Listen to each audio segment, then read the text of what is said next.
ভোটারদের নির্বিঘ্নে কেন্দ্রে আসা যাওয়ার ব্যাপারে আমরা সর্বদা সজাগ আছি এবং আপনাদের মাধ্যমে আমি পূর্বেই বলেছি আমরা সকল সম্মানিত ভোটারকে নিশ্চিত করতে চাই ভোটের দিন ভোট কেন্দ্রে যাওয়ার ব্যাপারে আমরা সর্বোচ্চ সজাগ রয়েছি এবং সকল আইন শৃঙ্খলা বাহিনী একত্রে এটা নিশ্চিত করতে আমরা বদ্ধপরিকর।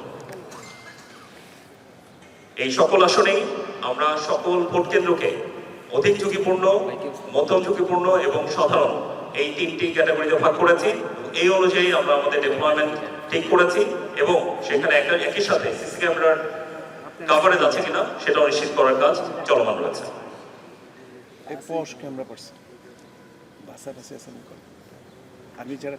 নির্বাচনের সময় গণমাধ্যম কর্মীদের সুরক্ষায় আমাদের স্বাভাবিক যে পেট্রোলগুলো রয়েছে সেটা ভোটারদের সুরক্ষার সাথে সাথে গণমাধ্যম কর্মীদের সুরক্ষাতেও যথাযথভাবে কাজ করবে এবং আপনাদের কোনো জায়গায় কোনো সুনির্দিষ্ট ঝুঁকি অনুভূত হলে আমাদেরকে জানাবেন, আমরা সেই অনুযায়ী ব্যবস্থা নিব। ঢাকা 14 আসনে একাধিক প্রার্থীর ব্যাপারে সংঘর্ষের কোনো সম্ভাবনা আছে কিনা ব্যাপারে একজন জানতে চেয়েছেন। ঢাকা 14 ব্যাপারে আমাদের কনসার্ন আছে। আমরা এখন পর্যন্ত যে আসনগুলোর ব্যাপারে আমি কথা বলছি ঢাকা 14 এবং ঢাকা 16কে আইন শৃঙ্খলা রক্ষাকারী বাহিনী এবং গোয়েন্দা সংস্থার তথ্য অনুযায়ী অধিক ঝুঁকিপূর্ণ হিসাবে চিহ্নিত করা হয়েছে। তো যেখানে অধিক ঝুঁকিপূর্ণ হিসাবে চিহ্নিত করা হয়েছে সেই হিসাবে আমাদের কার্যকরী ব্যবস্থা অলরেডি গ্রহণ করা হয়েছে এবং সেটার প্রতিফলন আপনারা গ্রাউন্ডে অবশ্যই দেখতে পাবেন। আপনাদের যদি কোনো প্রশ্ন থাকে অন্য কোনো বাহিনীর কাছেও সরাসরি আপনারা করতে পারেন।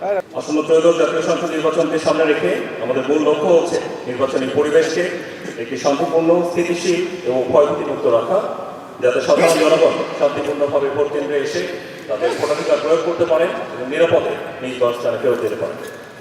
নির্বাচনী পরিবেশ সৃষ্টির লক্ষ্যে এই ব্রিগেড মোতায়েনকালীন সময় বিপুল সংখ্যক সন্ত্রাসীকে গ্রেফতার করেছে এবং বিপুল পরিমাণ অস্ত্র, গোলাবারুদ এবং মাদকদ্রব্য উদ্ধার করেছে, যা নিরাপত্তা নিশ্চিতকরণে একটি মুখ্য ভূমিকা রাখছে বলে আমরা বিশ্বাস করি।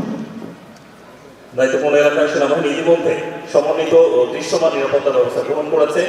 এই নিরাপত্তা ব্যবস্থা গ্রহণে অন্যান্য আইন শৃঙ্খলা বাহিনী, বিশেষ করে বিজিবি, র্যাব, পুলিশ এবং আনসার আমাদেরকে সর্বাত্মক সহযোগিতা করছে। এই কাজের অংশ হিসেবে আমরা নিয়মিত টহলের সাথে সাথে চেকপোস্ট, গুরুত্বপূর্ণ স্থাপনা সমূহে নজরদারি বৃদ্ধি অলরেডি শুরু করেছে। এটা ছাড়াও নির্বাচনের সময় সেনাবাহিনী স্ট্রাইকিং ফোর্স হিসাবে বেসামরিক প্রশাসনকে তাৎক্ষণিক সহায়তা প্রদানে প্রস্তুত রয়েছে। বর্তমান আইন শৃঙ্খলা পরিস্থিতি স্থিতিশীল ও স্বাভাবিক রয়েছে এবং আমাদের নিয়ন্ত্রণে রয়েছে। যদি কেউ নির্বাচনকে কেন্দ্র করে সহিংসতা, ক্ষয়ক্ষতি প্রদর্শন, নাশকতা ও বিশৃঙ্খলা সৃষ্টির চেষ্টা করে, সেক্ষেত্রে সংশ্লিষ্ট কর্তৃপক্ষের সঙ্গে সমন্বয়ের মাধ্যমে প্রচলিত আইন অনুযায়ী তার বিরুদ্ধে তাৎক্ষণিক এবং কঠোর ব্যবস্থা গ্রহণ করা হবে। আমরা গণমাধ্যম কর্মী যারা উপস্থিত রয়েছেন, আপনাদের মাধ্যমে আমরা রাজনৈতিক দল, প্রার্থী এবং প্রার্থীর এজেন্ট তাদেরকে জানাতে চাই, আপনারা আনন্দমুখর পরিবেশে নির্বাচনের যে প্রচারণা কার্যক্রম চলমান রয়েছে সেটা জারি রাখেন এবং আপনাদের কাছেও নিরাপত্তা হানিকর কোনো তথ্য থাকলে আমাদেরকে জানাবেন, আমরা তৎক্ষণাৎ তার বিরুদ্ধে ব্যবস্থা গ্রহণ করব। সম্মানিত গণমাধ্যম কর্মীবৃন্দ, আপনারা জাতির দর্পণ স্বরূপ, আপনাদের প্রতি আমাদের বিশেষ অনুরোধ, নির্বাচনকালীন সময় সর্বোচ্চ পেশাদারিত্ব বজায় রেখে সংবাদ পরিবেশন করবেন, গুজব বা বিভ্রান্তিকর তথ্য প্রচার থেকে নিজেদেরকে বিরত রাখবেন এবং তথ্য প্রচারের পূর্বে তার তথ্যের সত্যতা যাচাই করে নেবেন এবং আপনাদের কাছে যে তথ্য থাকবে আইন শৃঙ্খলার হানিকর যে কোনো তথ্য আমাদেরকে নিয়ে সহায়তা করবেন। পরিশেষে বাংলাদেশ সেনাবাহিনীর দায়িত্বপূর্ণ এলাকায় আইন শৃঙ্খলা ও নিরাপত্তা নিশ্চিত করতে সর্বদা প্রস্তুত ও প্রতিশ্রুতিবদ্ধ। আপনাদের মাধ্যমে আমরা সাধারণ জনগণকে আশ্বস্ত করতে চাই, আসন্ন নির্বাচনে তারা নিরাপদে ভোটাধিকার প্রয়োগে কোনোরূপ ঝামেলা সৃষ্টি হবে না এবং সেরকম কোনো সম্ভাবনা দেখা দিলে আমরা কঠোর হস্তে তা দমন করব। সবাইকে ধন্যবাদ।